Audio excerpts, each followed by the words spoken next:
बड़ी खबर, यूपी चुनाव से पहले आरपीएन सिंह का बीजेपी में आना बड़ा मास्टर स्ट्रोक माना जा रहा है। यूपी में पडरौना से आरपीएन सिंह को उम्मीदवार बना सकती है बीजेपी से बागी स्वामी प्रसाद मौर्य के खिलाफ आरपीएन सिंह को मैदान में उतार सकती है बीजेपी। आरपीएन सिंह मनमोहन सरकार में केंद्रीय मंत्री रह चुके हैं और कुशीनगर से लोकसभा सांसद भी रह चुके हैं। आरपीएन सिंह राज परिवार से आते हैं, सांसद बनने से पहले पडरौना से विधायक भी रहे हैं। ये लड़ाई दिलचस्प हो जाएगी अगर बीजेपी मैदान में उतारती है। आगे बढ़ते 4 बजे की दूसरी ब्रेकिंग न्यूज।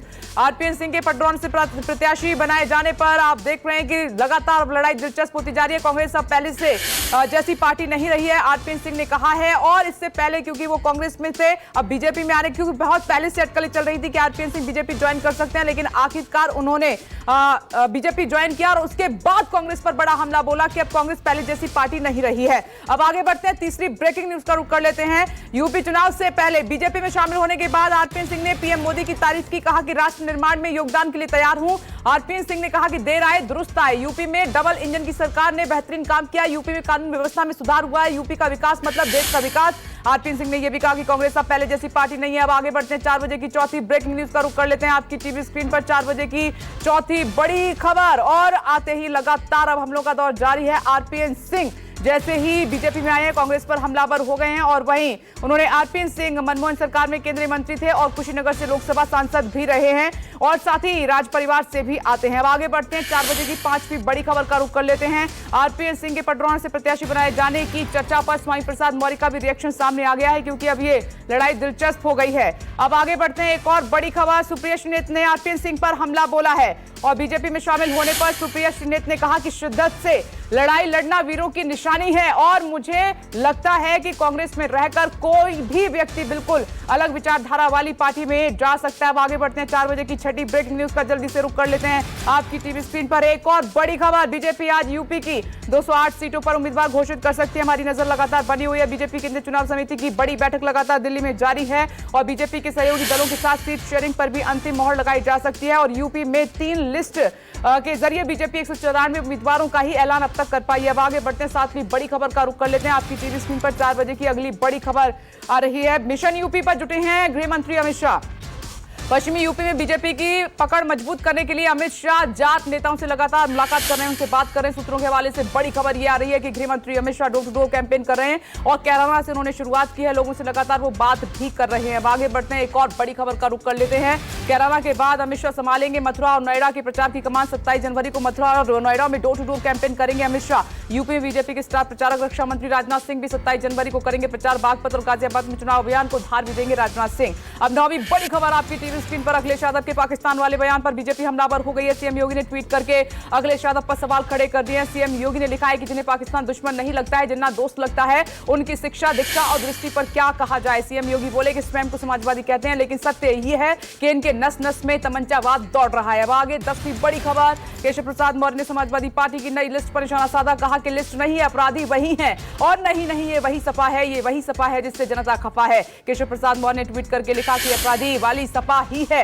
10 मार्च को सपा समाप्त पार्टी बनाने की सूची के लिए धन्यवाद। अब आगे 11वीं ब्रेकिंग न्यूज आपकी टीवी स्क्रीन पर। बीजेपी यूपी के संकल्प पत्र में हो सकता है मथुरा का जिक्र। किसानों के बिजली बिल को लेकर बड़ी राहत की घोषणा भी की जा सकती है। सूत्रीय जानकारी दे रहे हैं, संकल्प पत्र में राम मंदिर और काशी कॉरिडोर की तरह सांस्कृतिक और राष्ट्रीय स्थलों को भव्य रूप प्रदान करने का संकल्प होगा। सूत्रों के हवाले से बड़ी खबर आ रही है। लेकिन अब आगे बढ़ते हैं, 4 बजे की 12वीं ब्रेकिंग न्यूज का रुख कर लेते हैं। यूपी चुनाव की तारीखों का ऐलान होने के बाद बीएसपी सुप्रीमो मायावती भी एक्शन में आ गई हैं अब लगातार, क्योंकि इतने दिनों से मायावती चुप्पी साधे हुई थी। इस पर कई सवाल उठ रहे थे। मायावती अपनी पहली चुनावी जनसभा को भी जल्द ही संबोधित करने वाली हैं, इस पर भी हमारी नजर रहेगी। अब आगे बढ़ते हैं, 13वीं बड़ी खबर का रुख कर लेते हैं। बीजेपी सपा कांग्रेस पर मायावती ने वार भी किया है और लगातार आरोप प्रत्यारोप का दौर जारी है। बीजेपी सपा कांग्रेस पर मायावती का हमला, कहा कि इन लोगों ने जनता को गरीब बनाया है, लेकिन जुमलेबाजी लगातार जारी है। मायावती बोली कि बीएसपी को छोड़ सभी पार्टियों की सरकारें अपनी पार्टी के गुंडों और माफियाओं को संरक्षण देती हैं। मायावती ने ट्वीट में लिखा है कि बीएसपी को छोड़ सभी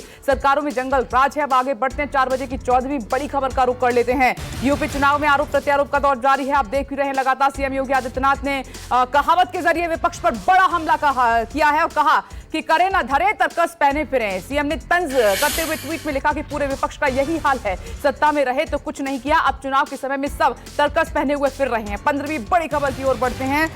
यूपी चुनाव को लेकर असदुद्दीन ओवैसी ने सीएम योगी, अखिलेश यादव और मायावती पर तंज कसा है। एमआईएम अध्यक्ष असदुद्दीन ओवैसी ने ट्वीट करके लिखा कि इस चुनाव में बाबा, भैया और बहन जी को बाय बाय होगा।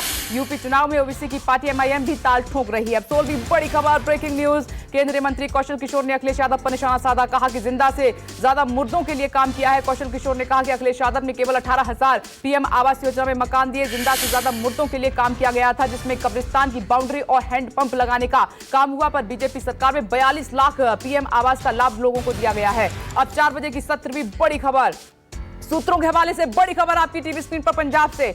पंजाब कांग्रेस उम्मीदवारों के बचे हुए 31 नामों को लेकर प्रदेश कांग्रेस अध्यक्ष नवजोत सिंह सिद्धू और सीएम चरणजीत सिंह चन्नी में ठन गई है। सूत्रों के मुताबिक नवजोत सिंह सिद्धू करीब 9 सिटिंग विधायकों के टिकट काटकर नए चेहरों को चुनावी मैदान में उतारना चाहते हैं, जबकि सीएम चरणजीत सिंह चन्नी इस बात पर सिद्धू से सहमत नहीं है। नामों पर सहमति बनाने के लिए कांग्रेस ने 3 नेताओं की कमेटी बनाई है। जल्दी से आगे बढ़ते हैं, 4 बजे की 18वीं ब्रेकिंग न्यूज का रुख कर लेते हैं। 27 जनवरी से पंजाब चुनाव प्रचार की वर्चुअल शुरुआत करेंगे राहुल गांधी। 27 जनवरी को सबसे पहले अमृतसर में स्वर्ण मंदिर जाएंगे और फिर सड़क मार्ग से जलंधर आकर जलंधर कैंट से उम्मीदवार प्रगट सिंह के लिए वर्चुअल रैली करेंगे और वोट मांगेंगे। आगे बढ़ते हैं, 19वीं ब्रेकिंग न्यूज का रुख कर लेते हैं आपकी टीवी स्क्रीन पर। पंजाब चुनाव में सीएम कैंडिडेट भगवंत मान ने कैप्टन अमरिंदर सिंह पर बड़ा हमला बोला है। मान ने कैप्टन के उस बयान पर टिप्पणी की है जिसमें उन्होंने कहा था कि पाकिस्तान के पीएम इमरान खान ने नवजोत सिंह सिद्धू को मंत्री बनाने को कहा था। भगवंत मान ने कैप्टन को घेरते हुए कहा कि कैप्टन ने तो चीफ सेक्रेटरी भी पाकिस्तान के कहने पर नियुक्त किया था। पाकिस्तान तो कैप्टन से एक दीवार दूर ही था। आगे एक और बड़ी खबर, पंजाब में आम आदमी पार्टी के सीएम उम्मीदवार भगवंत मान मुश्किल में फंस गए हैं। चुनाव आयोग ने थमाया नोटिस। चुनाव आयोग की पाबंदी के बावजूद भगवंत मान के संगरूर में रोड शो निकला था और अब चुनाव आयोग की ओर से भगवंत मान के आदर्श आचार संहिता का उल्लंघन करने पर आम आदमी पार्टी से स्पष्टीकरण मांगा गया है। अब देखते हैं क्या जवाब दिया जाता है। 21वीं बड़ी खबर का रुख कर लेते हैं उत्तराखंड से। बड़ी खबर, उत्तराखंड के मुख्यमंत्री पुष्कर सिंह धामी, बीजेपी के प्रदेश अध्यक्ष मदन कौशिक और कैबिनेट मंत्री स्वामी यतीश्वरानंद के नामांकन शामिल हुए हैं। और सीएम धामी ने कहा कि हम अपनी जीत के लिए पूरी तरीके से आश्वस्त हैं, तैयार हैं। हरिद्वार में हमारी पिछली बार से भी अधिक सीटें आने वाली है। पुष्कर सिंह धामी ने मदन कौशिक के साथ हरिद्वार में पूजा अर्चना भी की है।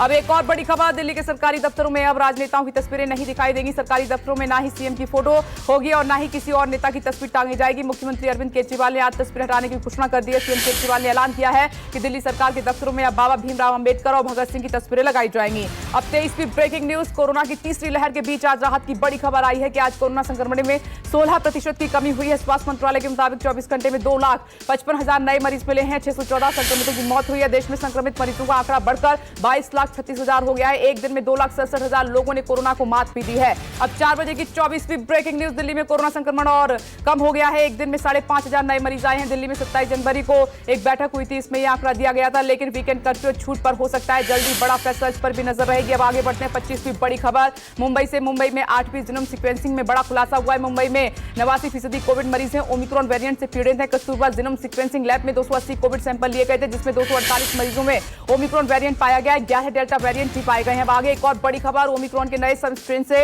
इंदौर में दहशत फैली हुई है। 6 बच्चों समेत 12 मरीजों में ओमिक्रॉन के सब स्ट्रेन की पुष्टि हुई है। ओमिक्रॉन का सब स्ट्रेन BA.2 सबसे ज्यादा तेजी के साथ फैल रहा है और इसका संक्रमण मरीज के फेफड़ों को सबसे ज्यादा प्रभावित कर रहा है। 27वीं बड़ी खबर, कोरोना की चपेट में आए गौतम गंभीर।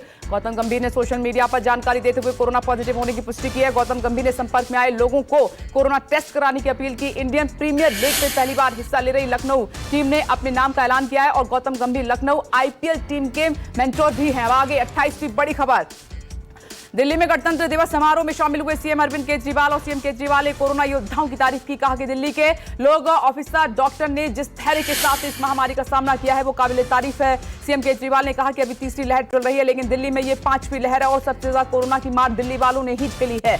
अब आगे बढ़ते हैं, WHO ने कोरोना को लेकर नई चेतावनी जारी की है। WHO का यह कहना है कि कोरोना का ओमिक्रॉन आखिरी वेरिएंट नहीं है। BA.2 जैसे स्ट्रेन भविष्य में देखने को मिल सकते हैं। लोगों को अभी और ज्यादा सावधानी बरतनी होगी। भारत के लिए चिंता की बात यह है कि देश में ओमिक्रॉन वेरिएंट अब कम्युनिटी ट्रांसमिशन की स्टेज पर जा पहुंचा है। अब 30वीं बड़ी खबर, गणतंत्र दिवस पर वीरता पुरस्कार पाने वाले वीरों के नामों की घोषणा की गई है। 939 पुलिसकर्मियों को उनके शौर्य के लिए गैलेंट्री अवार्ड से सम्मानित किया जाएगा। इसमें 189 वीरों को पुलिस मेडल से सम्मानित किया जाएगा। वहीं विशिष्ट सेवा के लिए 88 वीरों को चयनित किया गया है। 662 को सराहनीय सेवा के लिए मेडल प्रदान किया जाएगा। पुलिस मेडल पाने वाले 189 वीरों में से 134 कर्मियों को जम्मू और कश्मीर क्षेत्र में उनकी वीरता के लिए सम्मानित किया जाएगा। 31वीं ब्रेकिंग न्यूज का रुख कर लेते हैं। गणतंत्र दिवस को लेकर दिल्ली पुलिस बेहद अलर्ट है और पुलिस ने संदिग्धों का पोस्टर जारी कर दिया है। खालिस्तानी जिंदाबाद force, Khalistani commando force, ISYF, Babbar Khalsa, international दल खालसा संगठनों के कई संदिग्धों का नाम और फोटो पोस्टर में है। दिल्ली पुलिस ने जगह जगह पोस्टर चस्पा कर दिए, लोगों को जागरूक करने के लिए कहा गया है। अब आगे 4 बजे की 32वीं बड़ी खबर का रुख कर लेते हैं। देश भर में गणतंत्र दिवस की तैयारियां जोरों पर हैं। हिमाचल प्रदेश की राजधानी शिमला में भी गणतंत्र दिवस की तैयारियां चल रही हैं। शिमला में भारी बर्फबारी और हाड़ कंपाने वाली ठंड पड़ रही है। गणतंत्र दिवस से पहले शिमला में जवानों ने ठंड और बर्फ के बीच परेड भी की है, ड्रेस रिहर्सल भी की। अब हिमाचल प्रदेश से एक खबर, हिमाचल प्रदेश के कई जिलों में भारी बर्फबारी हो रही है। मौसम विभाग ने 6 जिलों किन्नौर, लाहौल स्पीति, चंबा, मंडी, कुल्लू और शिमला और हिमपात का येलो अलर्ट यहां पर जारी किया है। बिलासपुर, कांगड़ा, सोलन में भारी बारिश के साथ आंधी चलने की आशंका है। शिमला और मनाली में भारी बर्फबारी से जनजीवन पूरी तरीके से प्रभावित हो चुका है। 34वीं बड़ी खबर 4 बजे की आपकी टीवी स्क्रीन पर। उत्तराखंड में बर्फबारी का दौर लगातार जारी है। मसूरी, धनौल्टी, नैनीताल, औली, चारधाम सहित ऊंचाई वाले इलाकों में जमकर बर्फबारी हो रही है। सड़कों पर बर्फ की मोटी चादर बिछ गई है। पिछले 5 दिनों से लगातार हो रही बारिश से चमोली में जनजीवन पूरी तरीके से अस्त व्यस्त हो गया है। 100 से अधिक गांव बर्फ से ढक गए हैं, रास्ते पूरी तरीके से बंद हैं। अब 35वीं बड़ी खबर का जल्दी से रुख कर लेते हैं। महाराष्ट्र से आ रही है। महाराष्ट्र में भीषण सड़क हादसा हो गया है। वर्धा में कार पुल से नीचे जा गिरी। हादसे में बीजेपी विधायक के बेटे समेत 7 लोगों की दर्दनाक मौत हो गई है। हालांकि पुलिस को हादसे की वजह अभी तक पता नहीं चल पाई है। फिलहाल पुलिस मामले की जांच पड़ताल में जुट गई है। अब 36वीं बड़ी खबर का जल्दी से रुख करते हैं आपकी टीवी स्क्रीन पर। यूपी विधानसभा चुनाव से पहले कैश मिलने का सिलसिला लगातार जारी है। मुजफ्फरनगर में पुलिस ने छापेमारी कर लाखों रुपए का कैश बरामद किया है। मुखबिर की सूचना पर पुलिस ने एक घर में छापेमारी की। घर में तलाशी के दौरान 27 लाख रुपए नकदी समेत नोट गिनने वाली मशीन भी मिली है और पुलिस ने मौके से एक व्यक्ति को भी हिरासत में लिया है, जिससे पूछताछ की जा रही है। अब 37वीं ब्रेकिंग न्यूज की ओर बढ़ते हैं। पटना से बड़ी खबर, 14 करोड़ का सोना डकैती कांड का पुलिस ने 48 घंटे के अंदर खुलासा कर दिया। पुलिस ने 4 और लुटेरों को इस मामले में गिरफ्तार किया है। एक आरोपी की पहले गिरफ्तारी हो चुकी है। लुटेरों के पास से 9 किलो सोना और 4 लाख रुपए और एक लग्जरी गाड़ी बरामद हुई है। गाड़ी पर भारत सरकार का बोर्ड लगा है। दुकानदार ने 35 किलो सोना और 14 लाख रुपए कैश लूटे जाने की शिकायत की थी। अब 38वीं बड़ी खबर, अफ्रीकी देश बुर्किना फासो में हुए तख्ता पलट से लोग काफी नाराज दिखाई दे रहे हैं। सेना ने तख्ता पलट घोषणा स्टेट टेलीविजन पर की और साथ ही सेना ने देश को अपने कंट्रोल में लेकर राष्ट्रपति क्रिश्चियन काबोरे को बंधक बनाया है। और स्थानीय मीडिया के मुताबिक सेना ने संसद भंग करने के बाद देश की सीमा को भी सील कर दिया है, जिससे कि स्थानीय लोग नाराज होकर सड़क पर उतर आए हैं। 44वीं बड़ी खबर, अमेरिकी राष्ट्रपति जो बाइडेन ने व्हाइट हाउस में पत्रकारों का अपमान करते हुए उन्हें गाली दी है। आर्थिक सलाहकारों के साथ बैठक में महंगाई को लेकर एक सवाल पूछा गया था, उसी पर अमेरिका के राष्ट्रपति जो बाइडेन भड़क गए और पत्रकार को गाली दी है। आगे बढ़ते हैं 40वीं ब्रेकिंग न्यूज। लेबनान में हजारों लोगों ने बैंक और सरकार पर करप्शन और धोखाधड़ी का आरोप लगाया है। हजारों की संख्या में लोगों ने सरकार और बैंक कर्मियों के खिलाफ जमकर नारेबाजी की, तोड़फोड़ और आगजनी की। स्थानीय मीडिया के मुताबिक लोग सरकार के बनाए बैंक नियमों के खिलाफ हैं और लोगों का यह कहना है कि नियम बहुत सख्त हैं, जिससे कि पैसे निकालने में बहुत दिक्कत हो रही है। तो यह है 4 बजे की 40वीं ब्रेकिंग न्यूज।